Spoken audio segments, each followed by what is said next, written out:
Week 4 recaps. Let's get straight into it. Starting out with the Seahawks and Lions on Monday Night Football. The Lions downed one of the few remaining undefeated teams left in the Seattle Seahawks, 42-29. It was a rough start for the offense from the get-go. Got down in a 14-point hole, and for the most part, that was maintained. I mean, you have DK Metcalf doing his best to extend the play on one of the first drives they had, and he fumbles after getting his whole jersey pulled. I don't know how that wasn't a foul, but you still have to protect the ball better in that situation. And I mean, as soon as he got hit on that play, ball just dropped out of his hands. So you can't really make an excuse about that one. And then Carlton Davis III returns it. They get in the red zone and score an easy touchdown. If you're going to have stuff like that happening early in a game, the opposing team's offense is certainly going to catch their stride. You could tell that this game was just going to be horrible for the defensive unit. I mean, it came out as well because I wasn't knowledgeable of that. We did have multiple guys out, but at the end of the day, it is a next man up type of mentality that you have to have if you're in that position. And there's just no real excuse to make. I mean, the way they were just able to balance the rushing and passing attack effortlessly is unacceptable. No matter how you look at it, what excuses you want to make about it. And credit to Mike McDonald, too, in the post-game press conference for taking absolute accountability. Because most coaches would usually try to excuse their defense and come up with a whole bunch of just fallacies and irrelevancies, as it relates to what happened on the field. There are also coaches that would be content with being 3-0 with, easy Euro competition compared to a team like the Lions. But no, McDonald took all, blame. He shouldered a lot of the struggle out there. And he recognizes that this team does need improvement still, even if it looks like for the first 3 weeks or so, they have found something yet. No, there's still growing pains that need to be overcome first. That gives me hope for the future when you have a coach that can do something like that this early in the season, too. You'd rather have a kind of moment like that now than later when you're trying to make a potential playoff run. And this is coming from a rookie head coach. So credit to him. As for the Lions as well, I mean, they dogged out, bro. Jared Goff becomes the most prolific passer in a single game, period. He had 18 consecutive completions without a single incompletion, which is a record. He still didn't end up with a perfect quarterback passer rating, which doesn't make any sense. Shows you just how busted that system can be sometimes. Nonetheless, he had 292 yards, 2 touchdown passes. Jameson Williams got a long touchdown, specialty for him at this point. And he and Amon-Ra St. Brown set history because Jared Goff also caught a reception and scored a touchdown. I saw the play after the game because I wasn't watching it live at this particular point, though I watched most of it, and Travis Gibson got the absolute shit beat out of him. That's just so embarrassing for a linebacker. You let Jared Goff catch the pass, and then you're so late. Your timing is so off. He's literally grabbing for air as he's trying to stop Jared Goff from catching it. Nonetheless, that pass was thrown by Amon-Ra St. Brown, and Goff would close out the game throwing a touchdown pass to Amon-Ra St. Brown as they became the 8th duo all time to pass for a touchdown to each other and also score. It's pretty crazy stuff. I didn't know there was a whole bunch of precedent for that, but I guess you have to respect it. As for the Seahawks, a strong performance by them. They matched the rushing game as it went on, but Geno Smith set career highs in pass attempts and passing yards with 56 and 395. Though we were just trying to fight back for most of the game, so that makes sense. Threw an interception at the end that is just, is to be expected. You have to go for something in that moment. 13-point game with a slim chance to make something happen. You got to go for it. So I understand that completely. A great return for Kenneth Walker, the third, as he got 3 total touchdowns and 116 total yards on 16 touches. Truly magnificent stuff. It's just, if they would have gotten off to a much cleaner start, Favre could have, went to them. But no, they allow Gibbs and Montgomery to control the tempo of the game.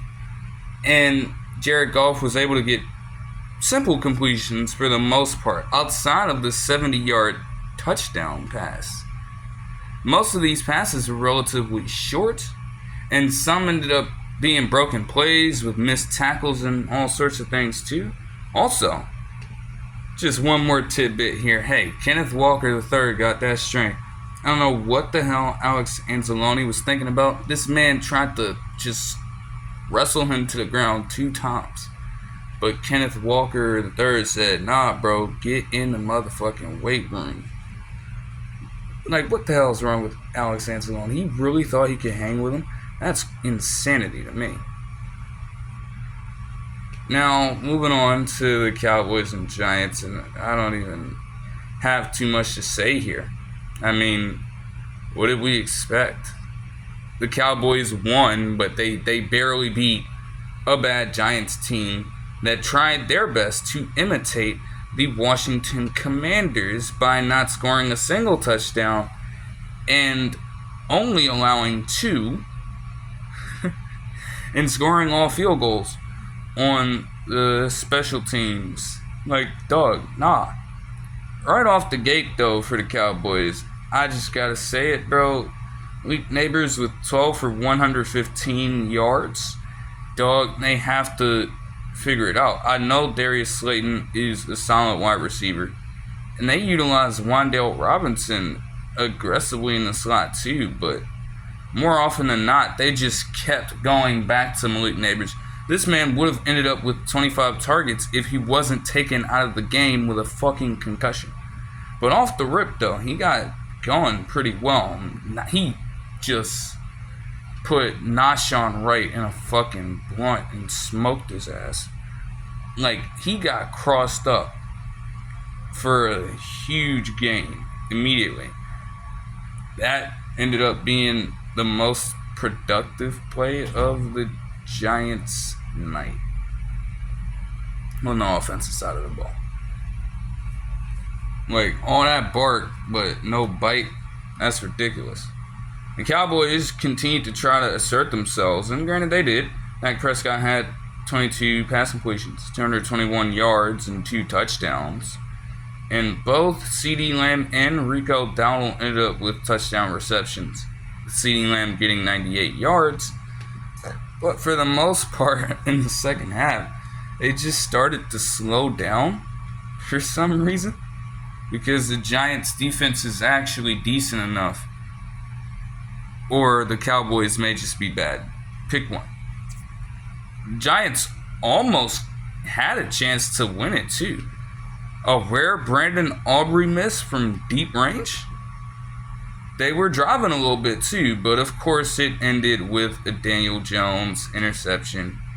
Some turnover of his to swing momentum back into the Cowboys' favor and lose the motherfucking game. About what you expect. The Cowboys won it 20-15. They are still going to be without Mike Parsons. They are still without DeMarcus Lawrence. He's slated to miss at least 4 weeks. I don't know how much better it gets for them here. Moving on to the Steelers and Colts. Anthony Richardson had a good start to the game, all things considered. Completed 3 of his first 4 passes.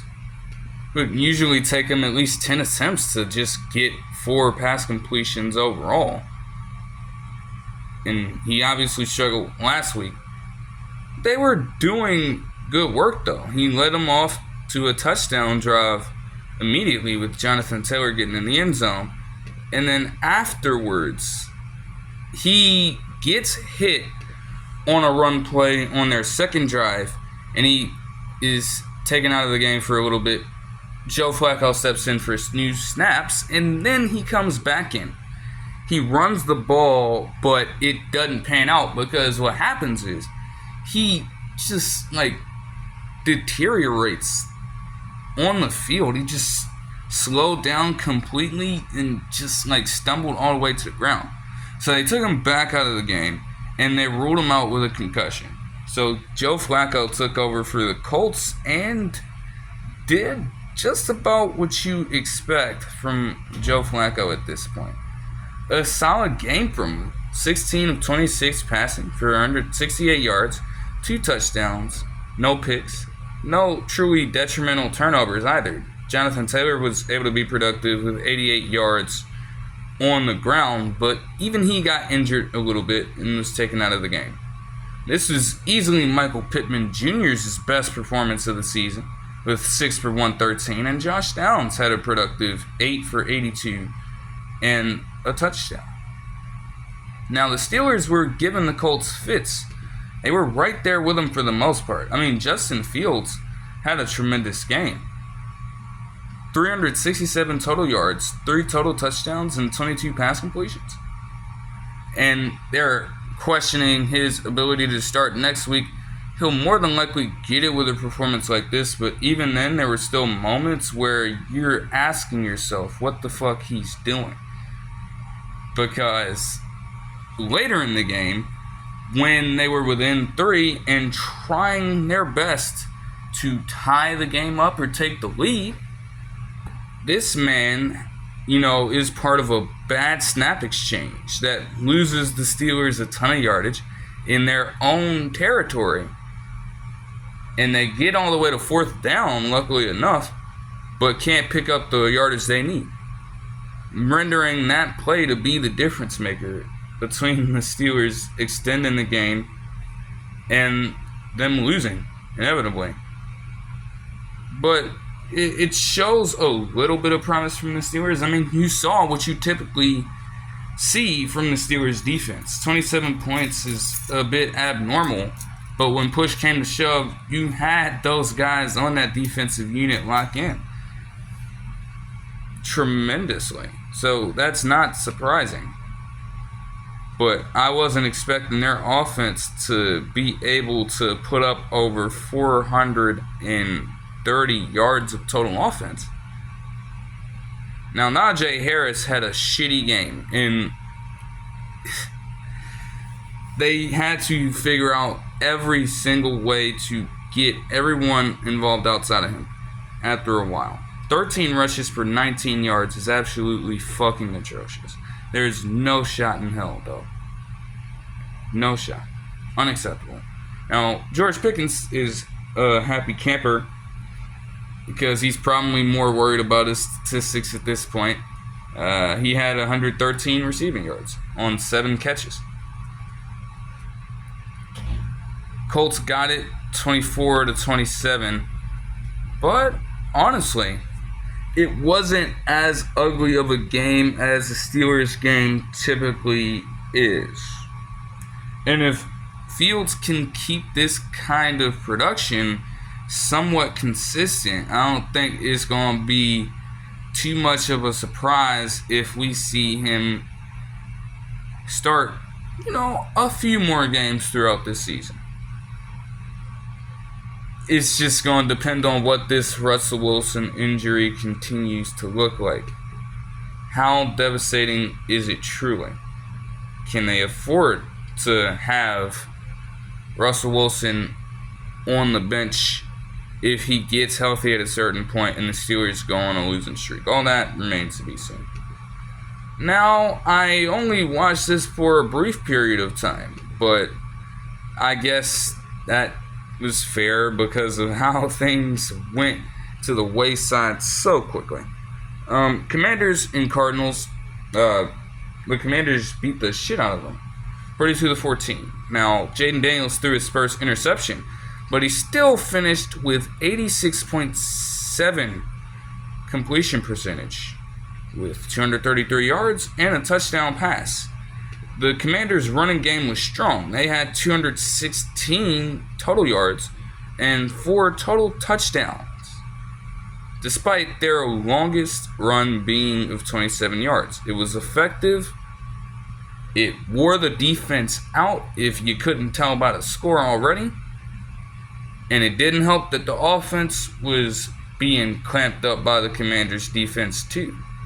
Now they're getting inspired because they have a quarterback worth playing for. So you're going to have guys like Jonathan Allen and Daron Payne decide to show up and play their hearts out for the man under center back there. Typically wouldn't see it from them before. And Daron Payne is certainly happy about these developments in Washington right now. So you have to respect it. Jayden Daniels, with his performance, actually set a record for the highest completion percentage through a player's first 4 games in league history. I did not think that he would come along this fast, to be completely honest with you. But man, if they can just keep a percentage of this going, oh my gosh, it might actually be a situation where the Commanders are back? They're back? Seriously? I would not have, you couldn't pay me to predict that earlier in the year. Seriously. Now the Cardinals, shout out Marvin Harrison Jr. He got another touchdown catch. He's racking them up, but overall the offense was a little slower. Honestly, you look at the, box score and you see that yards are not too far off when it comes to the disparity in the balance of these offensive units. But Kyler Murray just could not take the pressure that was coming in. Even with him getting 16 pass completions out of 22 attempts, he was under duress the whole day, and it got them in situations where they were just consistently behind schedule.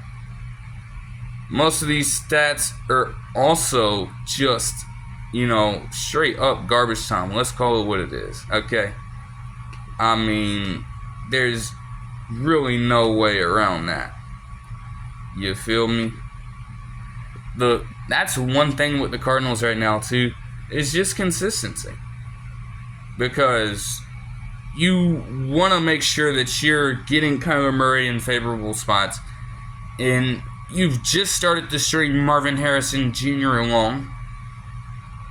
They just need to bring it all together. You don't get too many games like the game they had against the Rams. And you got the complete reverse of that in this one against a team that is potentially inferior.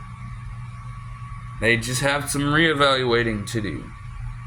Jonathan Gannon is going to have to look into that. For sure. Moving on to Chargers versus Chiefs, and the biggest headlines here are that, one, with 922 overall catches throughout his career, Travis Kelce became the receptions leader in Chiefs history. The all-time receptions leader in Chiefs history. Congratulations to him.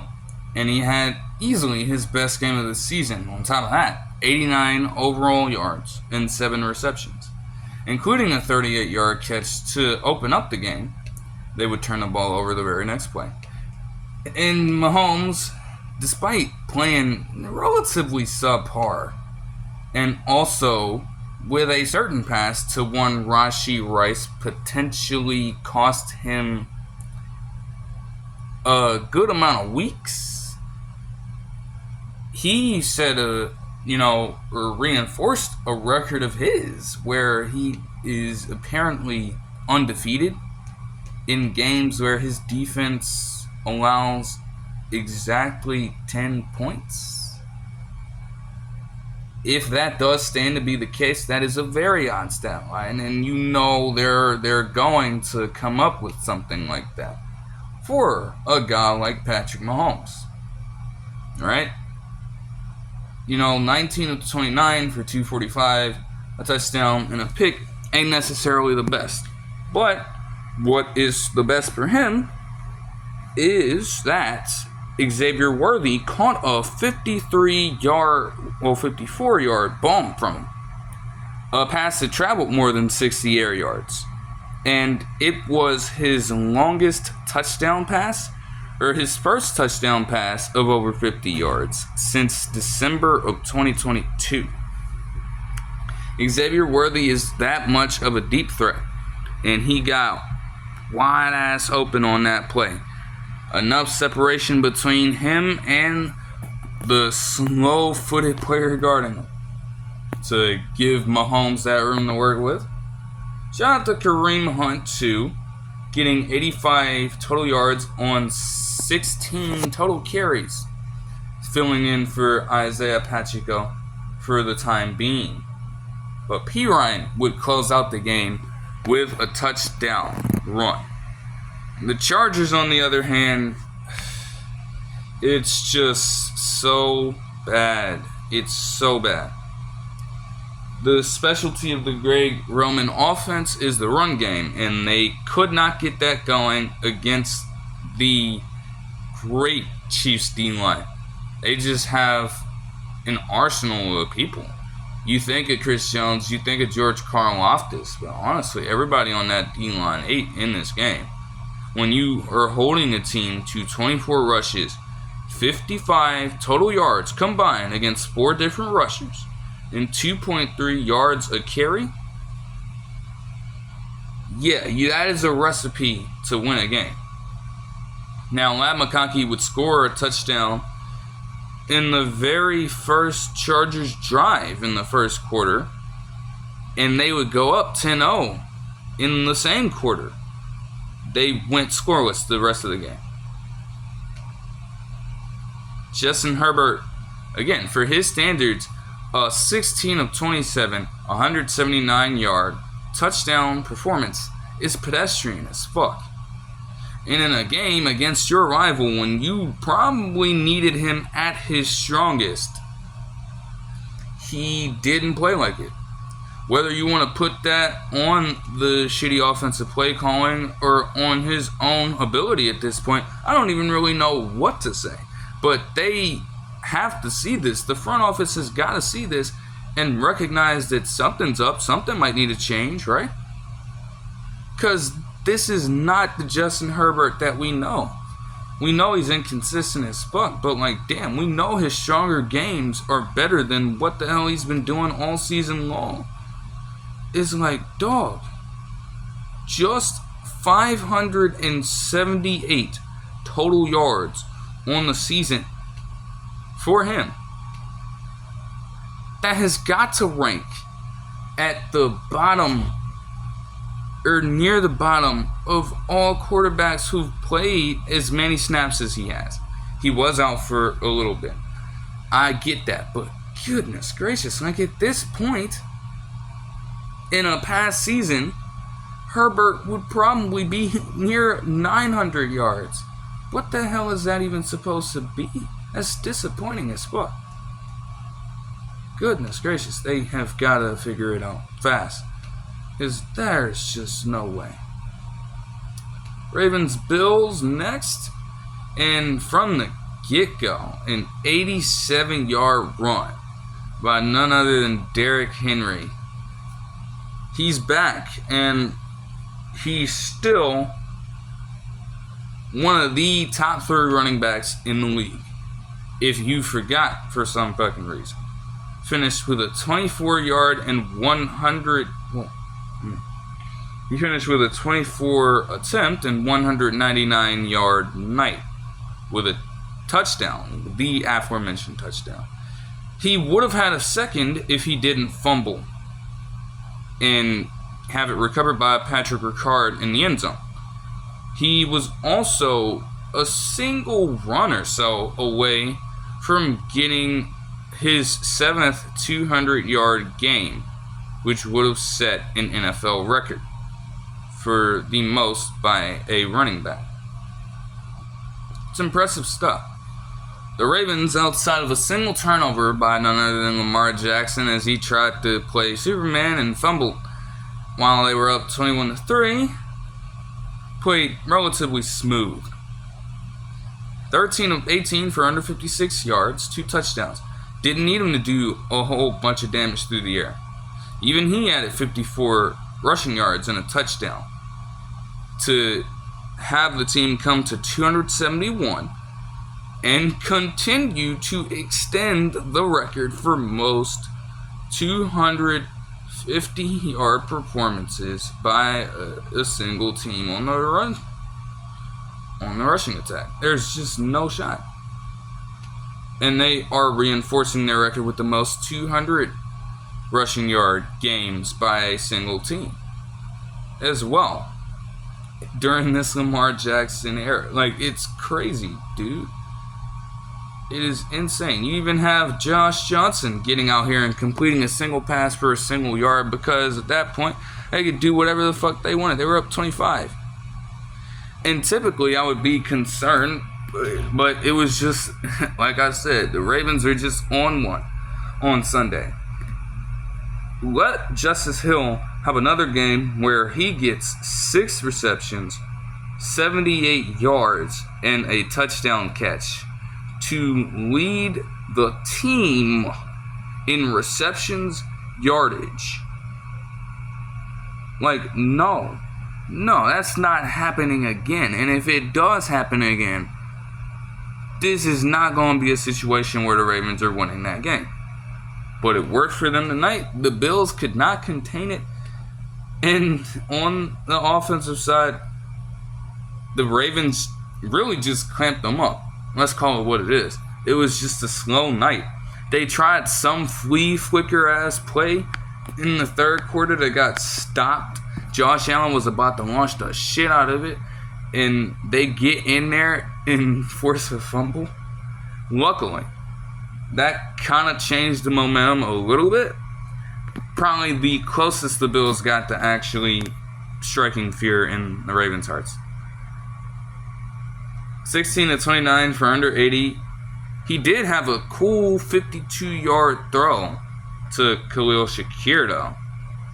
Rolling to the right boundary, throwing it a little bit across his body to an open Shakir for 52 yards to set up the only touchdown scored by Ty Johnson on his only carry of the night. And he only had 81 rushing yards on 3.5 yards a carry. Man, Keon Coleman, if nothing else, he was just working Brandon Stevens whenever he had a chance. You're letting a rookie mosh you in these ways, and I'm supposed to believe Brandon Stevens, of all people, is an elite cornerback? Okay. 35-10, drubbing. Seriously. Bad. All around for them. Moving on to Titans-Dolphins as well. I don't even know, man. The main thing here, aside from the Titans winning 31-12, Will Levis was injured. I initially thought that he got benched. I had to clear it up. He got injured with a shoulder injury, but he fared off much better with Mason Rudolph. And Brian Callahan was asked about it after Rudolph put up an astounding 9 of 17 for 85 yards.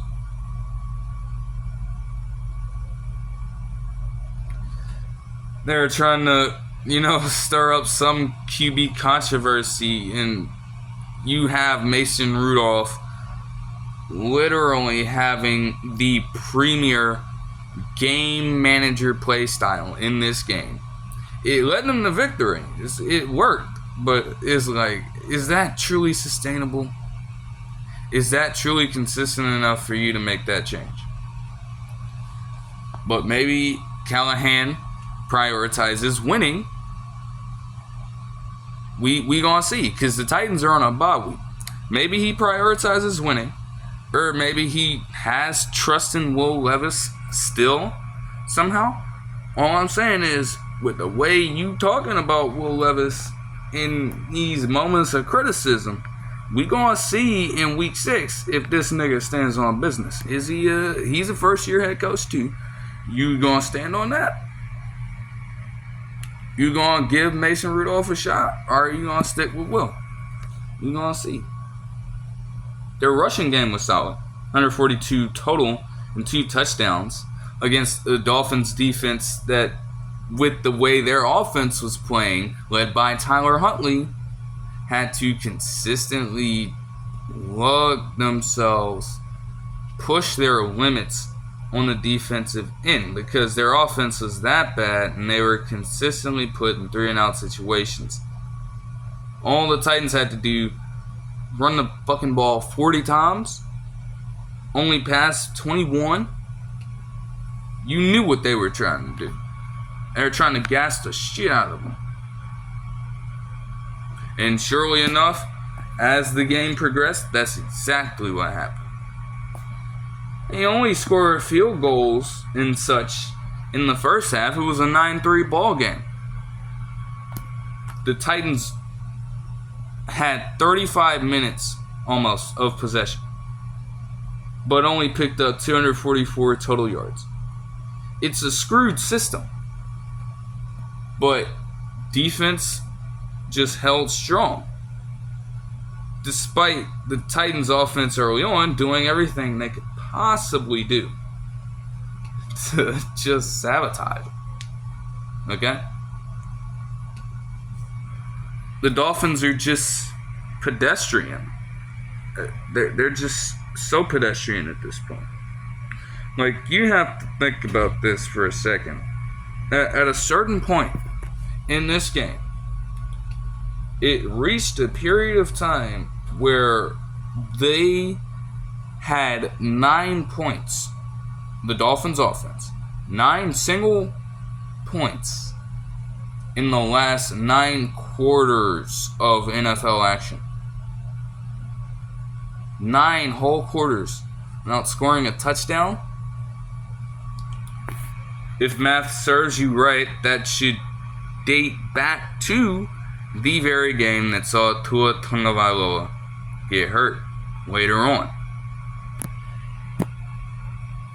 I don't even know if it's Mike McDaniel necessarily. I'm sure he's trying his best. But you also have a quarterback who probably ain't going to understand the system like that in Tyler Huntley. They recently picked him up off the Ravens practice squad. It's a long shot to assume that he knows the playbook and actually understands what the hell he's doing. And even if he did, you'd probably expect him to just chuck out the ball a bunch of times. But he's so predictable because he only has one read. If you can exploit that, you've got a team who has him as his quarterback right where you want them. He finished with a rushing touchdown. They consistently ran read option plays with him for some reason. I don't understand that at all. Davon Achane and Tyreek Hill also, to just close it out. They're struggling with this shit, man. They can't take this anymore. They can't take this anymore, bro. I ain't gonna hold you. Okay? 7 total touches and 42 total yards for Tyreek Hill. He would have at least 90 normally Davante Chain with 13 total touches for 29 total yards. And I happen to own Davante Chain in a fantasy league. Now, I won that match, but if things didn't happen on Monday night, oh man, A-Chain would have been the very reason that match was lost. I can't necessarily put it on him, though. They are not putting him in favorable spots. It is as simple as that. I don't know where the road leads for the Dolphins. They just need to hope that they can get Tua Tagovailoa back. And soon. Very soon. Alright, let's, check out some of the other action here. Starting out with Saints and Falcons. Look, all I gotta say about this shit, man.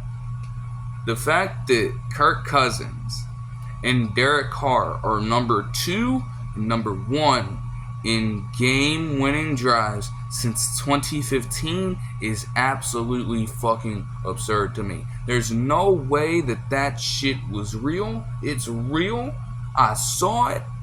The graphic is not fake. That is a true stat line. And where has it gotten either of them exactly over the past 9 years? Right. But people who don't pay attention to that stuff are going to take that at face value and think that either one of these quarterbacks are elite. And they're not. This was the quintessential battle of mediocrity. The Falcons won it 26-24. They didn't score a single offensive touchdown. Both of their touchdowns came off of the defense as the Saints committed multiple miscues. Alright? That's what the hell happened here. Alright? Blocked punt, I believe, and interception return for a touchdown. Complete and total insanity, man. Like, there is no way. The Saints were still in winning position. Alvin Kamara gets down for a touchdown run at near the very end of the game to potentially close it out. No. For whatever reason, they allowed Kirk Cousins to get to that point where he said he was not going to go for that shit. Okay? Just absolute shit show. An absolute fucking shit show. On both sides. Nobody threw a touchdown pass. Both of them threw at least one pick. Like, Derek Carr and Kirk Cousins were literally within a passing yard of each other. You can't make this shit up. They were actively trying to see who the hell would disappear and shrink in the fucking clutch. And to their credit, neither one of them did. But since the Saints lost, you know where we gotta go with this shit. You know where we have to go with this. Motherfucker. That nigga Derek Carr is not clutch. I already know this. The hell you gonna act like that? Like that man is him? No. That shit has to stop at some point, bro. I mean, please, man. Like, you just know. What the hell is it gonna take, man? My goodness. Sloppy ass shit. Moving on to the Rams and Bears. A slow game for Caleb Williams, but at the end of the day, he didn't turn the ball over. He was relatively efficient, and the offense was able to make some plays. It all came together in this one. The Rams, they were able to feast on them a little bit because of how depleted they are. Kyron Williams still had a good game. I mean, 19 rushes for 94 yards and a touchdown ain't bad. And they just kept on trying to get him involved in the short passing game too. But he only finished with 2.5 yards a catch. That ain't panning out. Still, over 100 total yards. Productive game for a running back of his caliber. Struggle for Matthew Stafford, though. 20 of 29, 224, an interception. Your leading receiver is Tutu Atwell. That's a problem. Your second leading receiver is Jordan Whittington, a rookie receiver out of Texas, who played in the semifinals of the college football playoff. That's a problem. They don't really have anyone. And again, you figured that they would struggle in such a spot without either one of their top guys at wide receiver. It's great to see the Death doing what they can, but they aren't game breakers. They are not game-changing players. And the Bears' defense, as good as they already are, just capitalized on that for most of the game. Allowing Caleb Williams to, have a few bumps in the road, but none too drastic for them to last. 17 of 23 for under 57 yards and a touchdown for him. DeAndre Swift easily had the best performance he's had in a while, I'm not going to lie. I mean, he struggled, as the Eagles season was winding down last year. He started to have some relatively detrimental games to the team. But in this one, 93 yards, a 36-yard run as his longest, and a touchdown, along with 7 receptions and 72 receiving yards. Impressive work for him. No other receiver, true receiver, had any more than 34 yards. And no outside wide receiver had any more than 22. Though DJ Moore got a touchdown catch. But, it could have been way sloppier for them. But Caleb Williams did the best job of just riding the ship. Just going with what the defense gave him.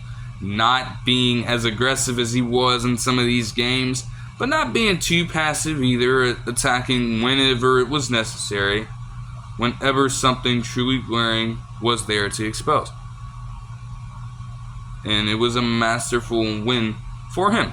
A masterful, true win for him. You can give him credit here for probably the first time this season. Moving on to the Bengals and Panthers.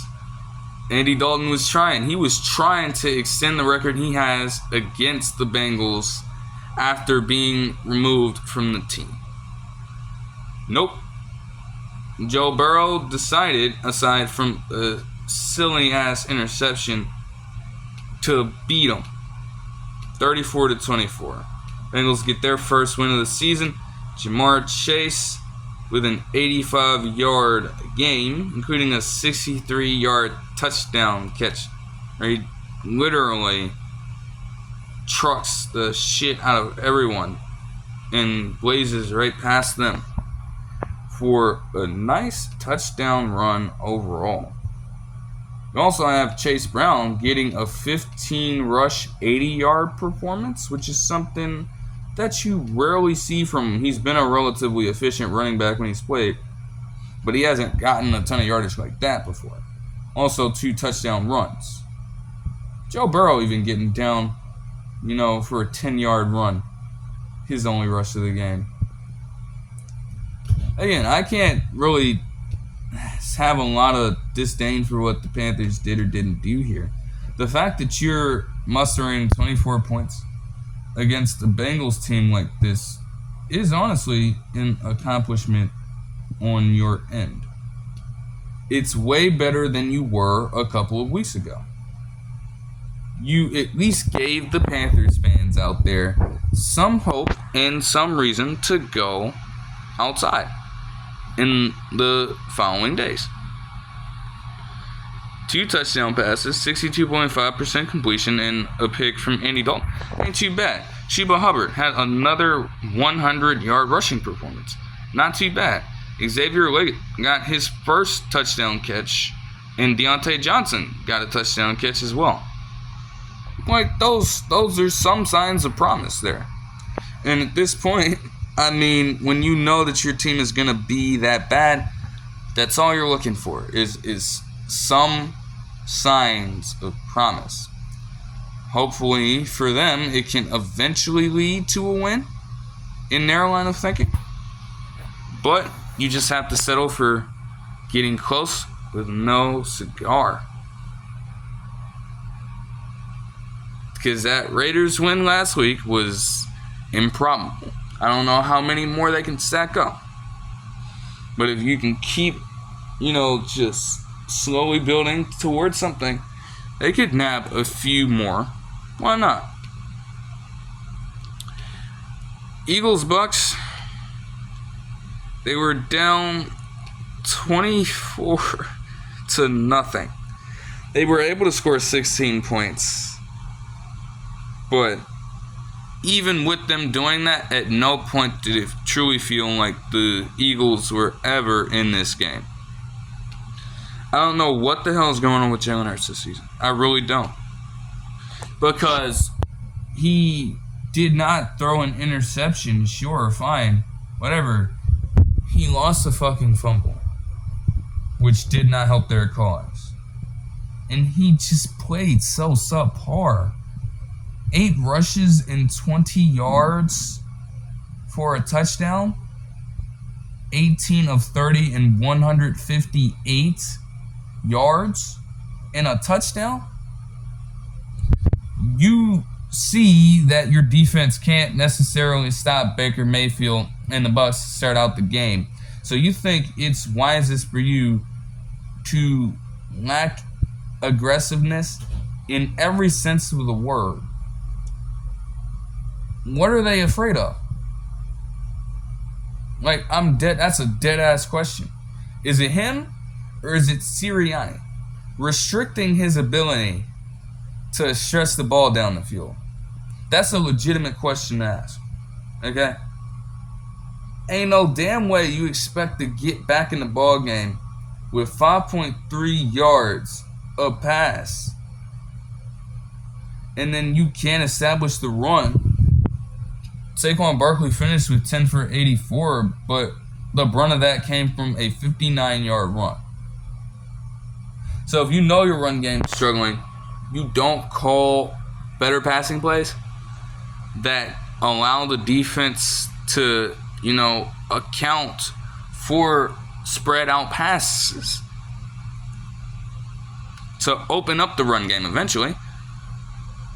Because you couldn't afford to consistently do that after being down by that much. So finishing with 20 rushes as a team is understandable. But it just, wow. You can tell, I guess, as well. They are missing Devontae Smith and A.J. Brown. I understand. But you missed Smith proportional last week, and you didn't have Brown, and you were barely able to beat the fucking Saints. You only scored one more point this week and lost by 17. That culture is just in a fucking frenzy right now. I don't know what to say. Like, one more loss like this, because I know how the Eagles fan base can get. Most Philadelphia sports fan bases, honestly. No shade. You just gotta be real. You lose one more game in this kind of fashion, I think Nick Sirianni's gonna be out of there, bro. I think he gonna be gone. I can't hold you. I don't know how many people can really sit back and just watch this iteration of the team playing ball every Sunday, most every Sunday, some Mondays, some Thursdays. Maybe a Friday, maybe a Tuesday, maybe a Saturday. Can't take that shit no more. That's just insane. Eagles played flawless. Mike Evans just gets closer and closer to tying that record up. Caught another touchdown pass too, and led the team in receptions and receiving yards. Just another day at the office for him. Baker Mayfield didn't throw an interception, and he threw for 347 yards and 2 touchdowns. The one to Trey Palmer. Bucky Irving had a 49-yard outing. They didn't involve him too much in the passing game. Rachaad White matched that outing in the rushing attack while adding 35 receiving yards. That ain't going to be consistent. It won't be. Trust me. Moving on to the Vikings and Packers. A sloppy return of sorts for Jordan Love. But credit to him, he almost came back on their asses. When you have a 4-3 touchdown to interception ratio, chances are you probably aren't going to win yourself a football game. But he tried. And I'm sure that Malik Willis would be doing way worse than that against this Vikings team. I don't know how they've managed to do it. Also, before I move into talking more about the Vikings here, I just got to say, I think that Jayden Reed, while the Packers may not truly have a number 1 caliber wide receiver, I think that Jayden Reed has established himself as the number 1 wide receiver in Green Bay. I ain't gonna hold you. He had another just tremendous day, man. 8 total touches for 141 total yards, 139 receiving, and a touchdown catch. What? They may have truly found their guy. At least when Jordan Love is healthy. Because most of Reed's tremendous performances have been heightened with Love being there. Now, he was still doing some solid work when Malik Willis was in, but they got a little duo for me. Don't be surprised if we see more of it in the weeks to come. Talking about the Vikings, they are one of 2 undefeated teams after this week. It's crazy. Sam Darnold just continues going on a tear here. 20 of 28, 375 yards, 3 touchdown passes, only a pick. Beautiful red zone fade to Justin Jefferson, just snatching the ball away from Keyshawn Nixon. Jordan Addison getting some work in that area too. And then a short one to Josh Oliver to cap things off there. Jordan Addison also added a touchdown run.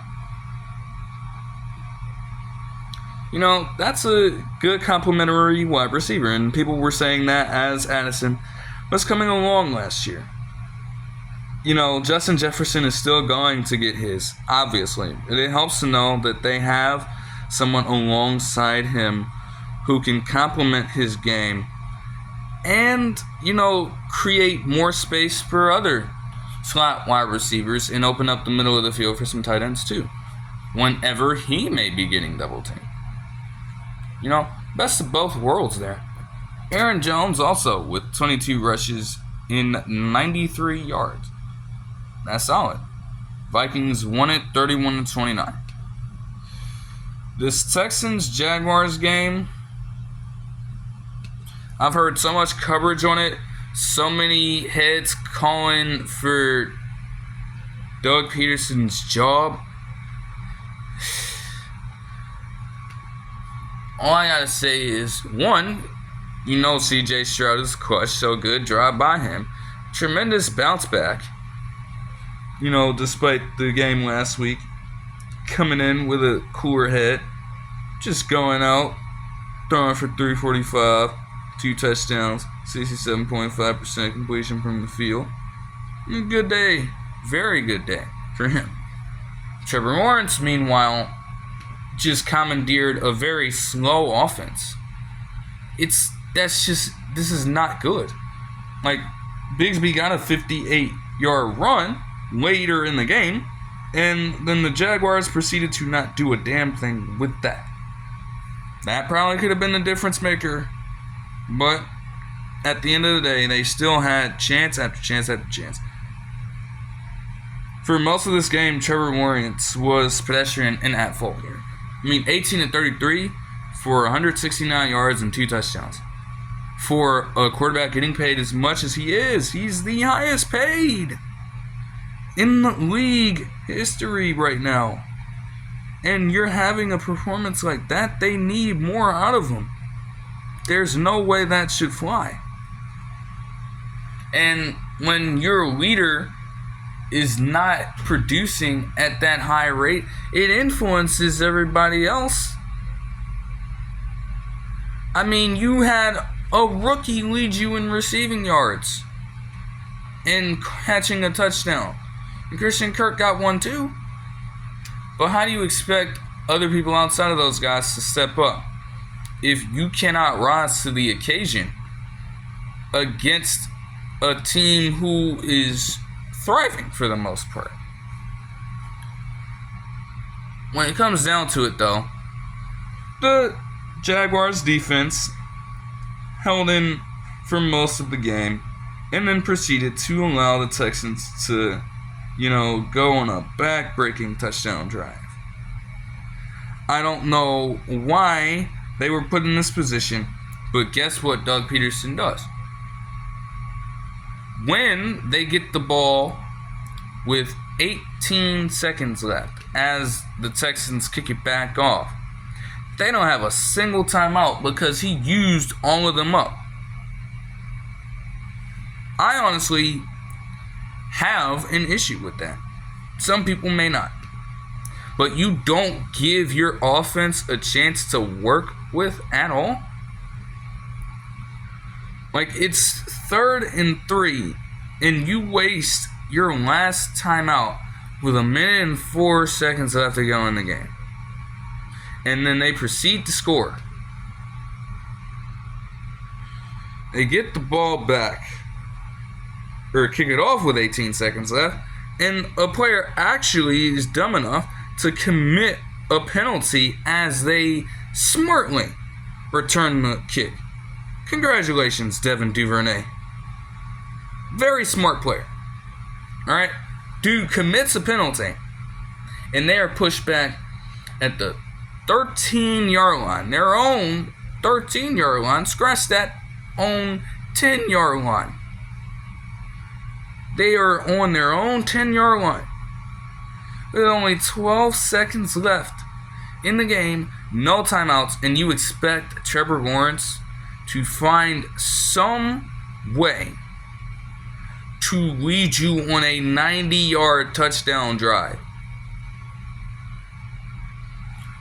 You can't win in that situation.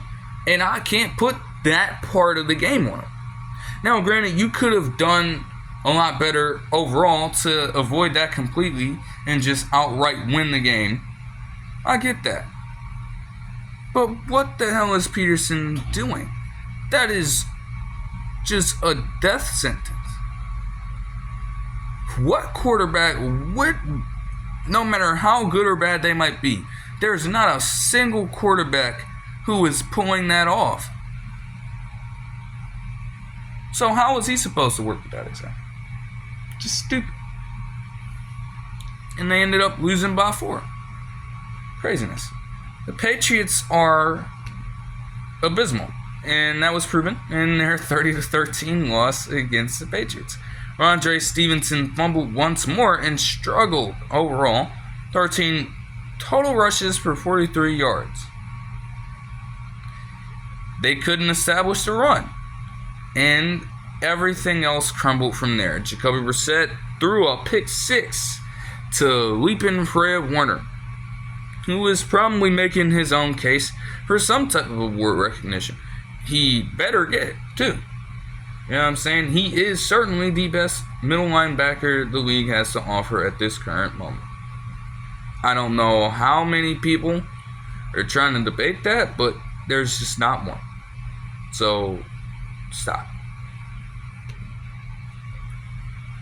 the 49ers, were just able to feast on a horrible team. Let's just call it what it is. Jordan Mason had 123 rushing yards on 24 carries and a touchdown. Brock Purdy had a decent game overall, nothing too crazy. Jawan Jennings, though, leading the team in receptions and receiving yards once more, with George Kittle also coming down with a tremendous touchdown catch of his own. They, lose such a tough one last week and then bounce back with a relatively easy team to face. But the true headline here, the main headline that comes from this game, was in the postgame when Kyle Shanahan detailed that Christian McCaffrey had Achilles tendonitis in both of his legs. Both of them. This happened after the game, and that is the most important development from here. There is a good chance that with something like that, because now you're not just accounting for him going to Germany and trying to heal up with the one leg that had Achilles tendonitis issues already. Now you're dealing with both. The second he gets hit in an awkward position, now he's going to be sidelined without the ability to truly move around and be mobile with his legs. And both of them have that pressing matter going on. Why hide that information and string your fan base along as they hope that he can come back and produce for them at the end of the season, have him ready to go in the postseason, and move along from there, right? What chance does that even have now?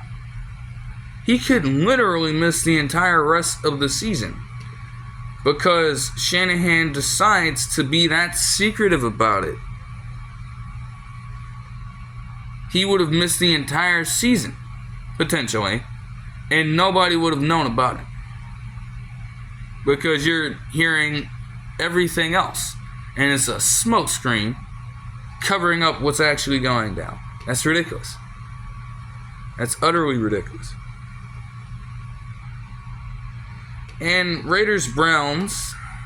The Browns are ass. Deshaun Watson just continues to rob them of their money. They went up by 10 in the first quarter and blew the lead.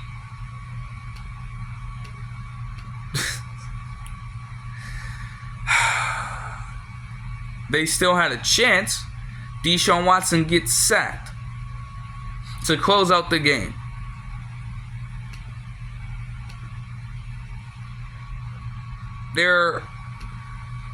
It's fair play from Raiders, all things considered. Fair play. And a strong rushing attack. 152 yards and 2 touchdowns. Madison had 60 of those.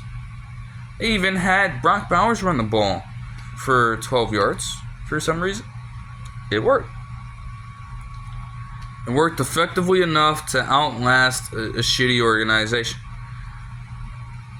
There are a couple of takeaways here because, to be completely honest, the Raiders are in their own shitty position. Now, Davante Adams, initially, before the game, was ruled out with a hamstring injury and is actually slated to miss several weeks. But after seeing what he saw past few weeks from this team, he couldn't take it anymore. There were a whole bunch of talks about Antonio Pierce liking a post about trade rumors and such. And yesterday,